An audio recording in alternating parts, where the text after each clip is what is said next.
Hello all, welcome back to Bio 5. So we have a pretty heavy week this week. Uh we're having our lab and our lecture exams this week. So those are going to cover all the materials from the last exam. Kind of intensive topics, but I know if you take your time and you look at it carefully, you should do just fine on that. As always, no time limit and you get two takes on the exam. Feel free to utilize whatever resources are available to you.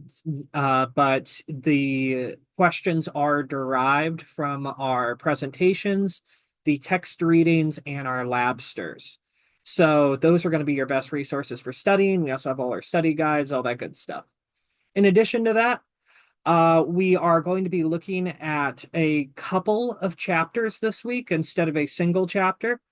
I've removed the quizzes for this week just to try to make things a little bit less of a burden, but we are slightly behind, so that is necessary. Luckily, they are rather short chapters, and to make it easier for you guys, I'm dividing up the recordings for those chapters into two separate recordings, as well as all the media for those into two separate packages. So as long as you work through the module and look at everything, you're going to be just fine. With that, I think that we should go and start a recording for presentations for our presentation on chapter 7, which is going to be focused on neurons. So let me just go and get my page shared. Let's see, screen 1, share, and there we go.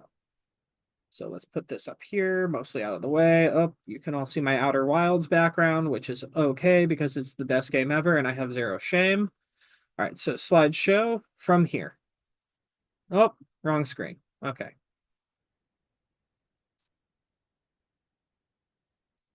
There we go. Alrighty, so we're going to be talking about neurons, which are the structures that are related to thought. These are the structures of our nervous system, our brain, our spine, all that fun stuff. So, over the course of this, we're going to go and be talking about the cells of the nervous system, the structure of neurons, nerve impulses, synaptic transmission, a general overview of the nervous system, and yeah, we're going. Oh, we're also going to go and talk about the divisions of the nervous system, specifically the primary division between the central and the peripheral nervous systems.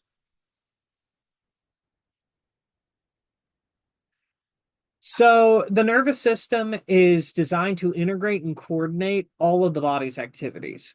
So we subdivide this into the central nervous system, which is going to be your brain and the spinal cord. This is where you're going to have all those ganglion clusters, all those big, thick nervous structures. This is where processing is going to actually occur. In addition to that, you have your peripheral nervous system, which is all your nervous tissue throughout the rest of the body. So these are going to go and be actually collecting data and transmitting data from the central nervous system. So the nervous tissue between my fingers and my spine is going to be conducting touch inputs. It's also going to be conducting movement inputs that are going to go and come from a mixture of my spine and my brain. So we have two types of neural cells. We have neurons and then we have neuroglial cells. So neurons, these are the actual energy transmitting cell, or these are the actual ener information transmitting cells. So these guys are hyperexcitable, very sensitive to electrical impulses, and they are capable of generating and transmitting electrical impulses. So they can go and transmit information. Now, neuroglial cells outnumber neurons 10 to 1. But these are going to be the support crew to keep the neuron functioning. So there are many, many different types, each with a specific function, and they're going to provide support, growth factors, and they're also going to insulate the axons of nerve cells to go and make their electrical conductation a lot more efficient. And that's something we're going to look at in a little bit more detail further into the presentation. So we have three categories of neurons. There are sensory neurons, motor neurons, and interneurons. Each of these also are known as afferent efferent, and association neurons.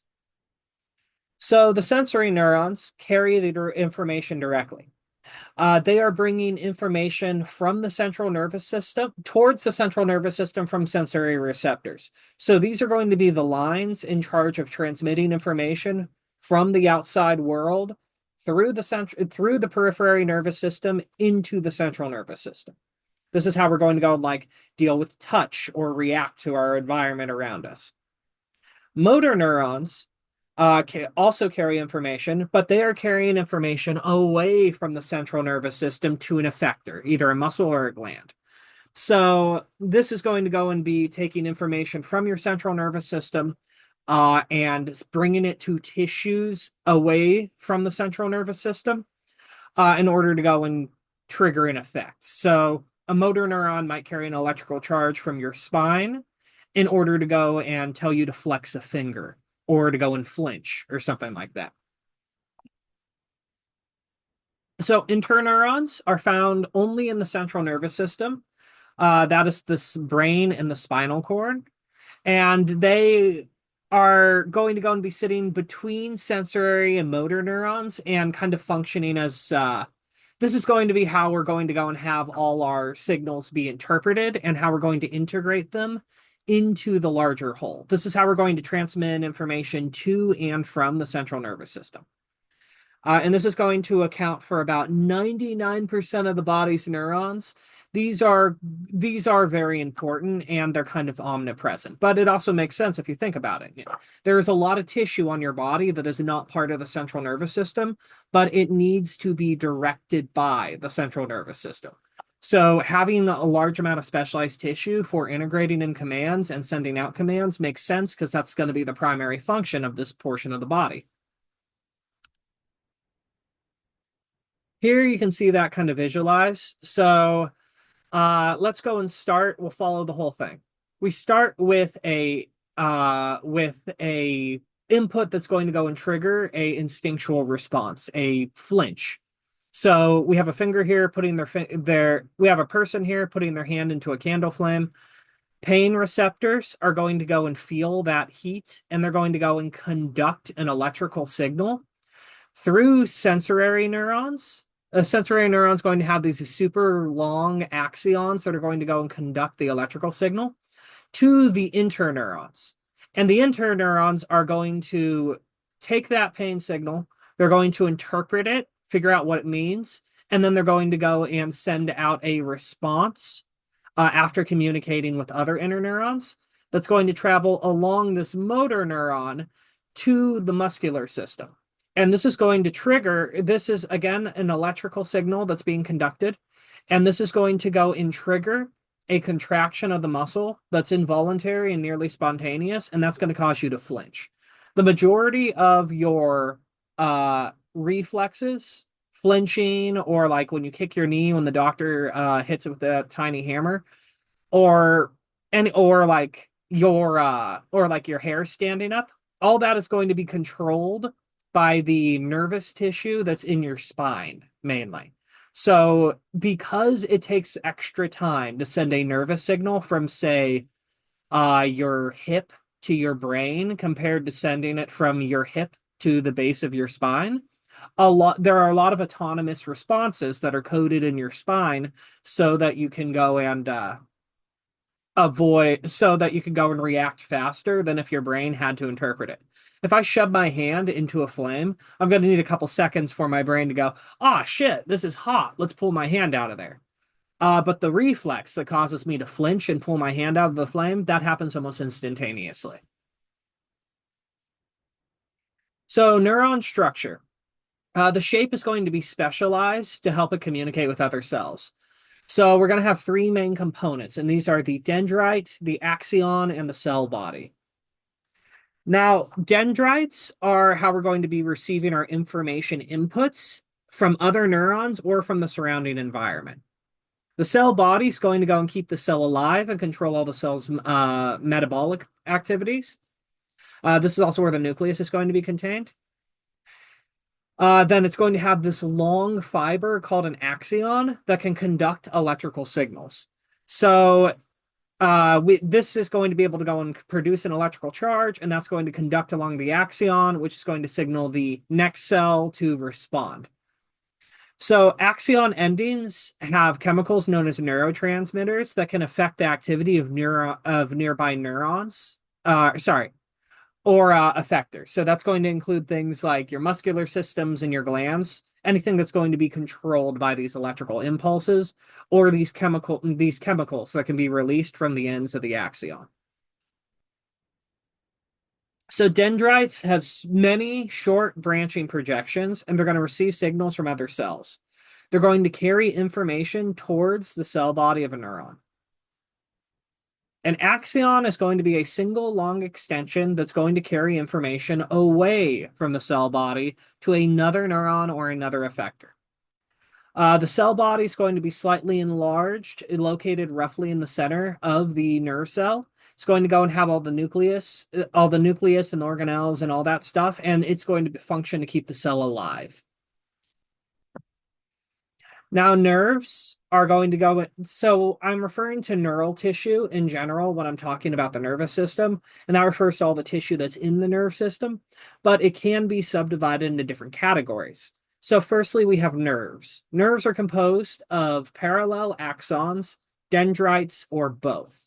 So, they're going to be just a mixture of the long fibrous tissues that you're going to go and see present here and here. These are going to go and come from many neurons. They're going to go and be interconnected and woven in with each other, and they're going to go and be covered by tough connective tissue sheaths to go and keep them safe.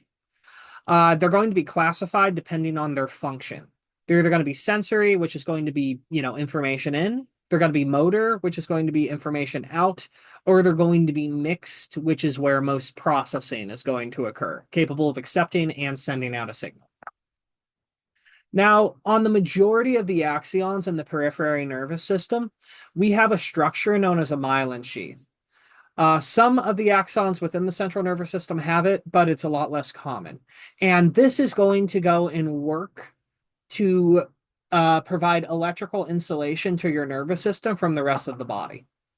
This is also going to increase the rate of conduction of the nerve impulses. It basically allows the electrical impulse to skip faster while maintaining its signal strength over the course of the neuron.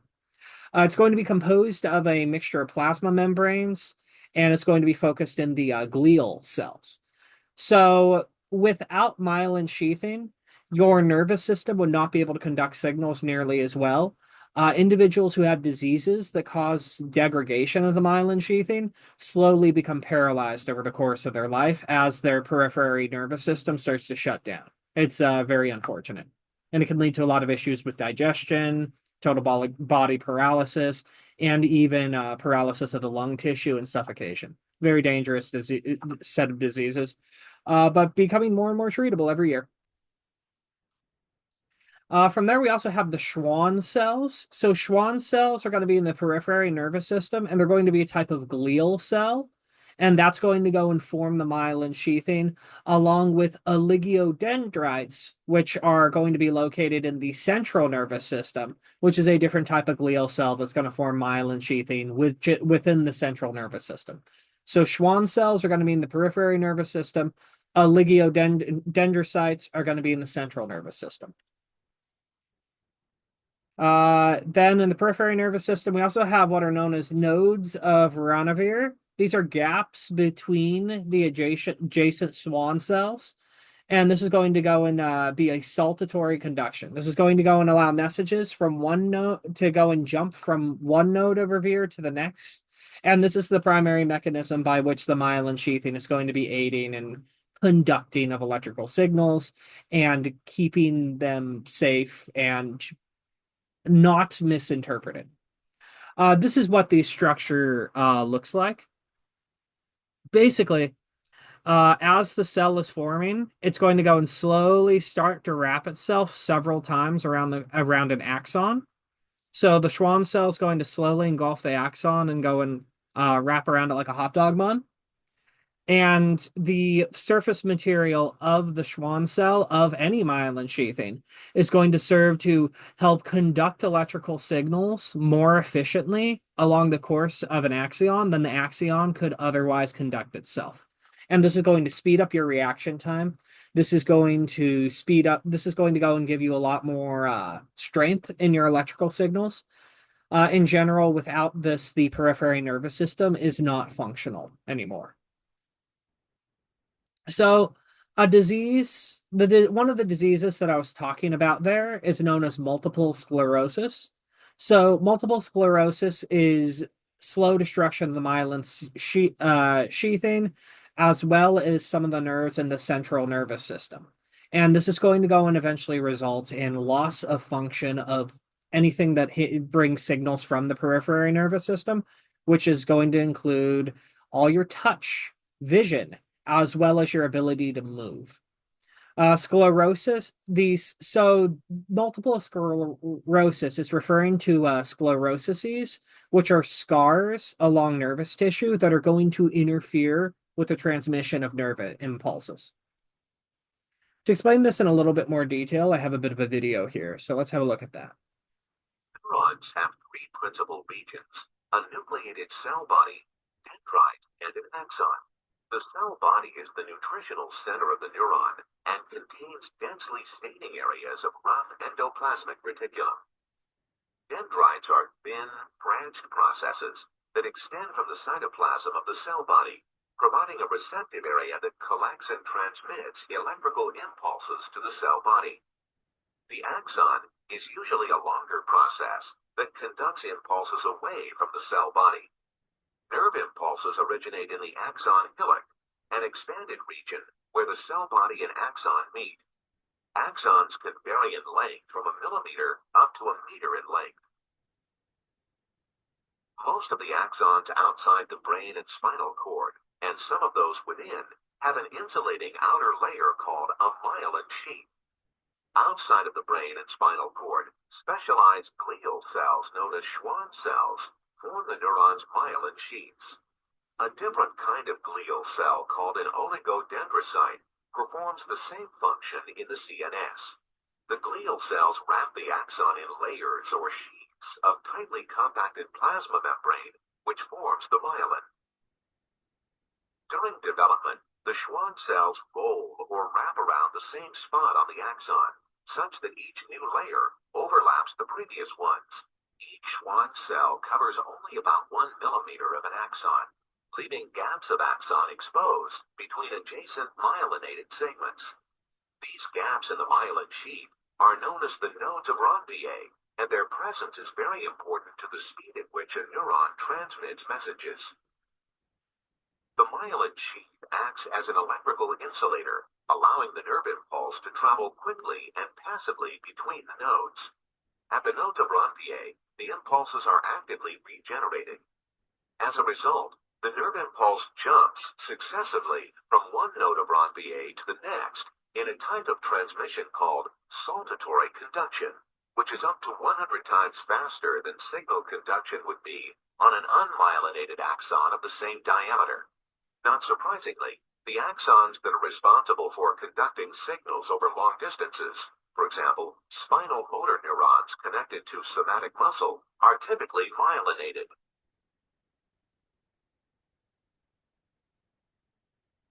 So, something that is interesting to note here is you notice how the instinctual response of flinching away from the fire is anchored in the spinal cord, as opposed to being anchored in the brain.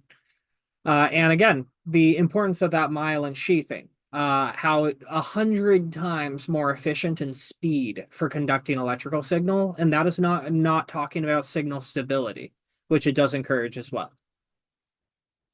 Now, a nerve impulse is a type of action potential.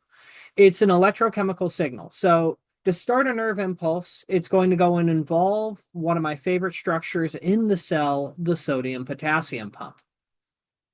So basically, we're going to use the charged particles, sodium and potassium, in order to go and create a electrical differential across a membrane. And then we're going to discharge that differential in order to create our electrical shock, our charge. to go and send a signal. So these charged particles are known as ions. Sodium and potassium ions are going to cross the central membrane through ion channels. So yeah, they're going to cross the cell membrane into the nerve cell. So an ion channel only allows certain ions to pass through, and these can be permanent structures or they can be temporary structures based off of their function within the cell. So if we have a structure that's temporary, one that can accept or reject ions, we're going to call that an ion gate. So an ion gate is a protein that can change shape in order to open or close a channel. And it's going to rely on passive transport. So the ions are just flowing along a concentration gradient, going from an area of more positive charge towards an area of more negative charge. So they're just going to be flowing along that gradient. It's not going to cost any energy to move these ions across that cell membrane. Now, the sodium potassium pump comes in because it is when we are moving against a concentration gradient. So sodium potassium pumps are active pumps that require ATP or chemical energy in order to function. And they're going to force sodium and potassium ions across the membrane against their concentration gradient. So now we're going to start getting a pretty big charge differential because we're forcibly making one area more positively charged while making another area more negatively charged. These pumps are going to go and use ATP. For every ATP, 3 sodium ions move out of the cell and 2 potassium ions move into the cell, leading to an increase of positive charge outside of the cell. This is going to go and create a concentration gradient, and it's going to be, which is in turn going to create an electrical gradient where there is an increased negative charge inside and an increased positive charge outside of the cell. Now when a nerve is not charged, it is at what is known as a resting. It's at a resting potential. So it is not conducting a nerve impulse, it is going to maintain a charge during its resting state using the sodium potassium pump. It's going to maintain a charge. This is going to occur even when it is not conducting a nervous signal. So the inner surface of the cell membrane is going to be about 70 microvolts more negative than the outer surface due to that concentration barrier, a gradient, and the charge of the sodium and the potassium that we were talking about. So when a neuron is stimulated, a amount of sodium is allowed to re-enter the cell, and this is going to go and lead to what is known as a depolarization event. So this means that the inside of the membrane is going to swap from being negatively charged to positively charged, while the outside is going to become negatively charged relatively. What this does is it this depolarization is also going to go and trigger the rest of the bolt of the sodium channels on the cell in order to go and open when once we hit a certain threshold. All of this triggered by the depolarization event, which is just going to magnify the charge by speeding it up. Now, repolarization is something that is achieved slowly through the action of the sodium potassium pump after the end of the nerve impulse. This takes a little bit of time and energy, and the cells can improve at it if they're doing it over and over again. If you're strength training, the strength of those electrical impulses are going to affect your strength performance. You're going to be stronger without needing extra muscle mass as your nerve cells are learning how to do this, depolarize and repolarize completely, quickly, many times. This is why you might see improvements in performance when strength training without seeing physical changes, like without seeing muscular mass accumulation. It's because you are training your nervous system as well as your muscular system. Uh, This is going to go and occur at different rates across in different cells. Repolarization is going to go and occur in a wave through the axon originating at the body of the cell. But all in all, again, it's something that becomes more efficient with time and training. Here you can go and see how that works. So plasma membrane is currently charged, internal negative charge, external positive charge, and embedded in it we have our sodium gates and our potassium gates. Uh, so we start to lose charge as a so our charge is going to go and start to fluctuate in a wave across the length of the axon as sodium is going to go and be allowed to flood inside of the cell, temporarily reversing its charge, its membrane charge. And this is going to lead to a localized area of change that's going to travel in a wave across the course of the cell. And then charge is going to be restored afterwards by pumping potassium outside of the cell to go and regain that negative charge. This is the value of electrolytes. This is in part why electrolytes are so important because sodium, potassium, and chlorine are all essential electrolytes that we get from our diet. So this is going to go and be showing the charge on a section of membrane of a cell over the course of time. So we start at -70, then we start to go and approach our threshold, which is going to go and be the point where all the sodium ion gates are going to throw themselves open. We're going to gain charge until we create a slight positive charge, at which point we're going to we're going to go and be closing our gates, and potassium ions are going to start to slowly leave the neuron of the cell until we return back to that charge potential of -70. Now, an action potential, once it's started, does not diminish. It does not vary in intensity, and it is an all or nothing function. So all the gates are open if the threshold is reached, or none of the gates are going to go and be opening. So it's going to lead to what's known as a refractory period.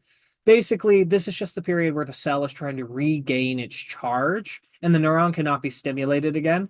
This is going to get quicker and a smaller interval with exercise. The sodium channels cannot be reopened during this. Uh, yeah, because you just don't have the charge potential you need. So this video goes over it in a little bit more detail. So let's have a look. The key functional cells in the nervous system are the neurons. In addition to the basic cellular elements, neurons have a variable number of slender branched extensions called dendrites, which receive signals and direct them to the cell body. A single axon carries signals away from the cell body towards synaptic terminals, the sites where neurons communicate with other cells. Signal propagation within the neuron begins where the axon exits from the cell body. All of the action in this first step takes place on either side of the thin plasma membrane that constitutes the outer border of any animal cell. The cellular components are found inside the plasma membrane. Outside is the extracellular fluid. The fluid inside and outside a cell contains many ions and charged molecules. The difference in the concentrations of ions inside and outside a cell results in a concentration gradient across the plasma membrane. Sodium ions are more concentrated outside a cell than inside. Potassium ions and negatively charged protein molecules, abbreviated A-, are more concentrated inside a cell than outside. The distribution of ions and proteins creates a separation of charge across the plasma membrane. This separation of charge represents a form of stored energy called a membrane potential. If we use a voltmeter to measure this potential, we find that the interior of the cell is negatively charged relative to the exterior. Ions move across the plasma membrane through protein channels. Most channels that permit the movement of charged ions across the membrane are gated and remain closed in a resting neuron. These channels rebuff sodium and potassium ions that would otherwise move through the membrane. However, one type of potassium potassium channel, sometimes called a leak channel, is always open, allowing potassium ions to cross the membrane. Because the inside of the cell has a greater concentration of potassium ions than the outside, potassium ions will tend to diffuse down their concentration gradient to the outside of the cell. However, the positively charged potassium ions are also attracted to the negatively charged cell interior. In a neuron at rest, these two forces, diffusional and electrical, are in balance, and there will be no net movement of potassium ions across the membrane. For every potassium ion that leaves the cell, another returns. The voltage-gated sodium and potassium channels open in response to specific changes in voltage, which may occur when the neuron is stimulated by another cell. When an excitatory signal reaches the axon, the voltage-gated sodium channels begin to open, and a few positively charged sodium ions enter the cell, going down their concentration gradient. This causes the inside of the cell in that region to become less negative. If the signal is strong enough, a chain reaction is set in motion, in which more and more voltage-gated sodium channels open, and sodium ions rush into the cell. The influx of positive charges results in a rapid reversal of polarity, or relative charge, across the axonal membrane, and the cell interior at this location now becomes positive relative to the exterior. As this happens, the sodium channels snap shut and the voltage-gated potassium channels open. Potassium ions rush out of the cell, and the charge across the membrane returns to its resting state. Meanwhile, the changes in the membrane potential have caused adjacent voltage-gated sodium channels to open, permitting sodium ions to rush into the cells and causing a rapid reversal of polarity across the membrane at this new location. This voltage change causes voltage-gated potassium channels to open, and potassium rushes out of the cell, returning the membrane potential to its resting state. In this way, the action potential is propagated along the length of the axon. You have now seen how the membrane potential depends on the relative ion concentrations on either side of the plasma membrane. These concentration differences are maintained by an energy-consuming pump in the membrane called the sodium-potassium pump. If this pump did not operate, the differences in ion concentrations across the membrane would soon disappear. With each cycle, the pump takes up sodium ions from inside the cell. ATP phosphorylates the pump, giving it the energy to change shape and expel the sodium ions to the outside. The pump then picks up potassium ions from outside the cell, releases its phosphate group, and returns to its original conformation, releasing the potassium ions inside the cell.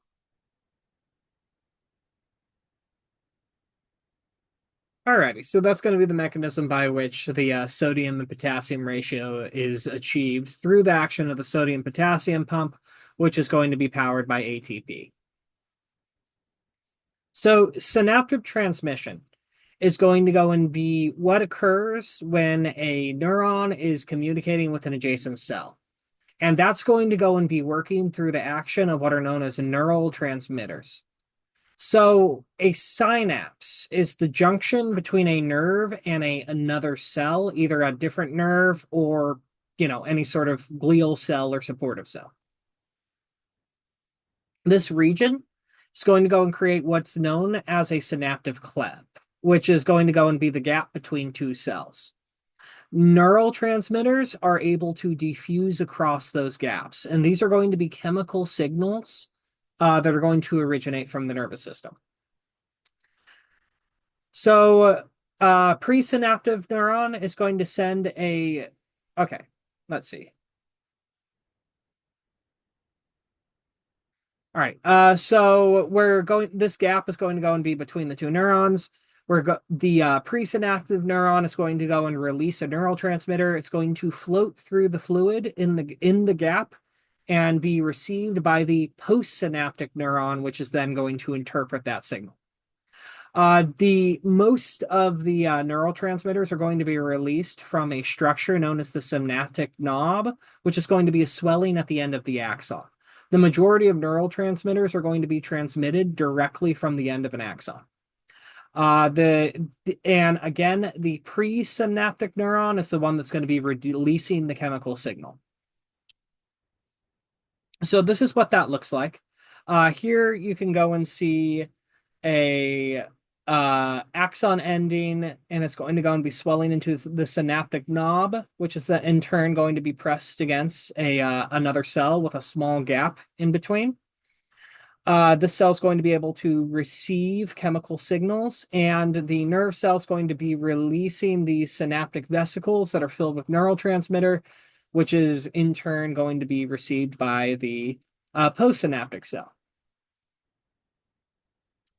So, when a nerve impulse, the electrical impulse that we were talking about earlier, reaches the synaptic knob, this is going to trigger calcium channels to open.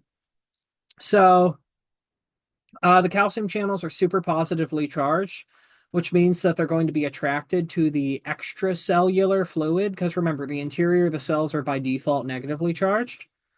And this is going to, and these calcium ions are going to be released into the synaptic plexus. Synapt. Sorry, guys, I need a new retainer. This one's falling apart, and my braces hurt. And I just had dinner, and it was very spicy. All right, uh, so calcium ions move into the synaptic node. This causes neurotransmitters into the synaptic cleft, and the neurotransmitters are going to then diffuse through the synaptic cleft and bind with receptors on the postsynaptic neuron. This in turn will channel a bunch of ion channels to open, which is going to go and lead to charge conduction. All right, so this is what that looks like.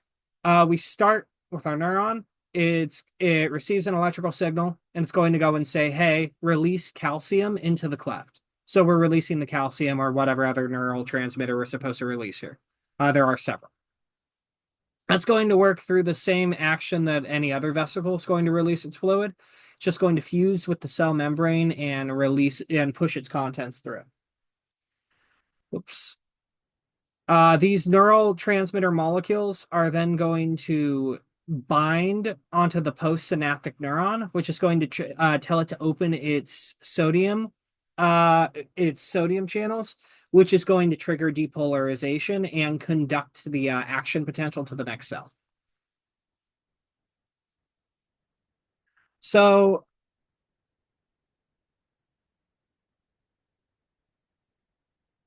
right. Uh, so excitatory synapses are present on neurons that are going to go and have a lot of are going to go and be conducting signals very quickly and very frequently. This is going to be a binding of the neurotransmitter to the receptor, and it's going to cause the sodium channels to open and increase the likelihood that an action potential can be triggered or will begin.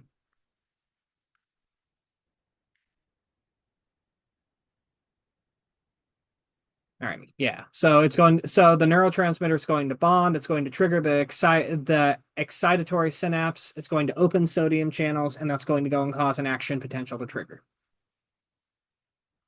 Now, an inhibitory synapse is going to be binding of the neurotransmitter to the receptor. This is going to open calcium or chlorine ion channels, which is going to go and lead to the cell to become more negatively charged, which is in turn going to reduce the likelihood of an action potential. It's going to terminate that potential. So these are just kind of the two of the classes of neurotransmitters that can be released and what they do. One is going to trigger. Excitatory ones are going to go and trigger an impulse. Inhibitory are going to discourage an impulse. Now, neurons, you may have as many as 10,000 synapses with other neurons at the same time. Some synapses are excitatory and some are inhibitory. So, in summation, the combined effects of excitatory and inhibitory effects are going on at any moment. Every nerve is being stimulated and repressed in order to go and maintain function and maintain homeostasis in the body. The net total of those influences is what's going to determine if an action potential is generated. And it does allow us to go and control nerve impulses extremely finely. So because of that, you're going to go and you see more of these factors in muscles that are going to require very, very fine motor control, like in the hands. And you're also going to find them more in dexterous species like us. Like we have a very high concentration in our limbs and our brains. And this is just visually what this is going to go and look like. Here you can go and see the nerve cell, and it's going to have all these. It's going to have all these synapses anchoring into the body, excitatory, inhibitory, and then it's going to have its axon. And this is what they're going to look like in real life. They're going to be different colors because this was generated most likely with an electron tunneling microscope. But this kind of gives you a general sense of what it's going to look like. All right. So, neurotransmitters do not tend to hang out inside of the synaptic gap very quickly or for a very long time. Once they were released, those neurotransmitters start to break down or they start to be removed. So, oftentimes there are enzymes that directly break them down immediately. Other times, there are pumps that will go and reload the presynaptic axon with the chemicals that it had just released. And other times it simply gets diffused away through the circulatory action of the circulatory system. So here's another video that's going to go and show how that works. Local communication between two neurons occurs across a short gap between the cells called a synapse. An action potential generated in the presynaptic neuron travels down that neuron's axon to the synaptic terminal. This signal is then transmitted across the synapse via chemical messengers and is picked up by the dendrites of the postsynaptic neuron. These dendrites then convey the signal to the cell body and axon of the postsynaptic neuron, where the action potential is regenerated. When the action potential reaches the synaptic terminal, it triggers an influx of calcium ions. This influx of calcium triggers the fusion of synaptic vesicles in the synaptic terminal with the terminal membrane.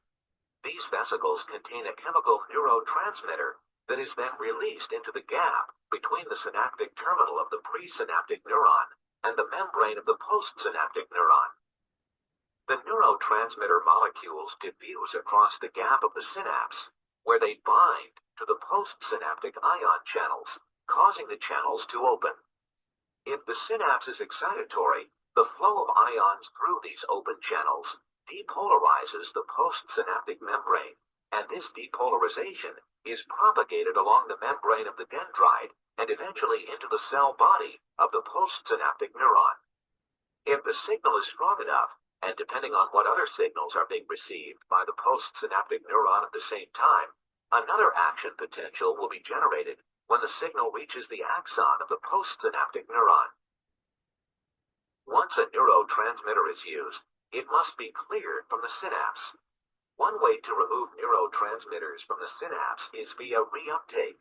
In this case, the neurotransmitters are transported back into the presynaptic terminal and reused.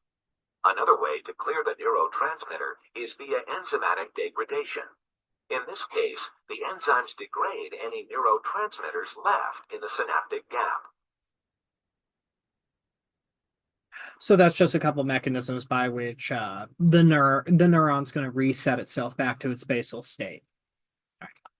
So there are many, many different types of neurotransmitters. A couple dozen have been identified, but there are most likely more. It's very hard to do studies on neurotransmitters, and there are some species unique ones. So neurotransmitters, though, in general, are going to produce different effects on different types of cells. So one neurotransmitter might have two functions just on two different types of cell. A good example of this is acetylcholine. So that's going to work inside of the periphery nervous system as well as the central nervous system, and it's going to be released at every single neuromuscular junction. So it's going to be pretty universally used and have varying purposes where it is.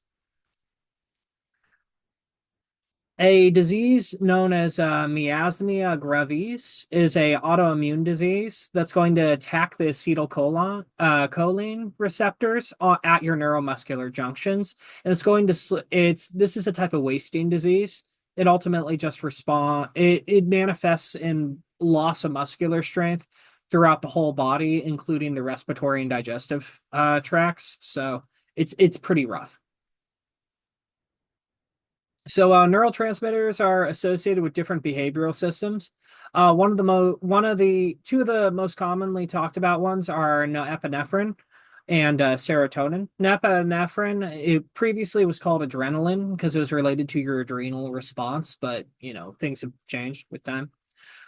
This is going to be an aggravating chemical. This is going to go and this is going to give you an extreme burst of energy, but that's also going to affect your mood. It's going to go and make you hungry and thirsty and horny. It's going to go and put your body into overdrive.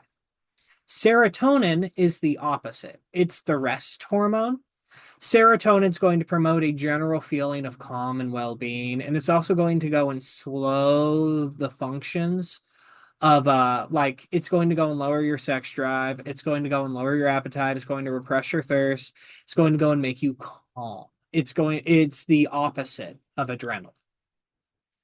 Dopamine is going to be key in regulating emotions, but as well as complicated movements. So dopamine is going to go and it's going to be associated with a euphoria response. If you have a lot of dopamine, you're going to feel perky. But it can disrupt complicated movements. So a lot of drugs that are, illegal, trigger an extreme dopamine response. And this extreme dopamine response is in turn going to interfere with the coordination of the person who's taking the drug, as well as their ability to go and evaluate the situation around them. Dopamine is directly responsible for happiness, but you can receive too much of it, and it does have side effects. This is part of the reason why drugs that stimulate a dopamine response, like heroin or meth or any of the really gnarly ones, tend to be hyper well regulated because this could messing with your dopamine system, like pulling too much out of it, can really damage your system and can be lethal very quickly. So, neurotransmitters are essential for the function of the nervous system, and as such, any disease of the nervous system is going to be affiliated with neurotransmitters. Clinical depression. So, if you need an antidepressant, what that's going to be doing, it's going to go and be if you have chemical clinical depression, that's going to be associated with shortages of serotonin, dopamine, and epinephrine. Certain anxiety disorders are associated with surpluses of these same materials. In general, this can be regulated with different types of drugs. Serotonin uptake inhibitors, that's one class that a lot of people are on, SSRIs. They are going to go and relate to the rate at which your body pulls these chemicals back into the axons of your nerves because it's trying to basically what the drug is trying to do is it's trying to increase the strength of your chemical signals because you naturally aren't producing enough by making them hang out in the intermembrane space for a longer period of time. So yeah, that's how they treat that. Alzheimer's is often associated with decreased levels of acetylcholine, but the main manifestation is the accumulation of plaque in the brain. This plaque is going to be related to and kind of similar to the plaque that forms in your heart walls, as well as the plaque that will form on your teeth. There's actually some preliminary research out right now that's associating certain types of gingivitis with early onset Alzheimer's. Looks like that your oral health is incredibly important to your nervous health. So taking good care of your mouth and taking good care of your teeth is a key in your psychological health and in the health of your nervous system in general. So Parkinson's is another disease that is often it's a neurological wasting disease associated with age. One of the things that they notice is that there's a decreased level of dopamine, and antidepressants can be helpful in treating Parkinson's. So all these things are interconnected. At the end of the day, the brain is a chemical and mechanical system, and it can be regulated as such. So, learning goals for this. You should now be able to differentiate between a neuron and a neuroglial cell. You should be able to explain the role of the following cells play in the conduction of a nerve impulse: the cell body, the dendrite, the axon, the myelin sheathing, the Schwann cell, and the node of Ravier. You should be able to describe how a nerve cell maintains a resting potential using the sodium potassium pump and what changes occur as an action potential is moving across an axon. And you should be able to summarize the events that occur at the synapse as a impulse is going from one nerve to the next. So that's going to go and cover it for this first section. We do have a second video this week, as well as our exams. I'm sorry that the schedule worked the way it did, but we got a little bit thrown off by President's Day, so we're kind of having to adapt. But with that, I'm going to go and call it. I'm going to go and pause this recording, get started on the next one, and I hope you have a wonderful day and good luck on your exams. I'm sure you guys are going to do great.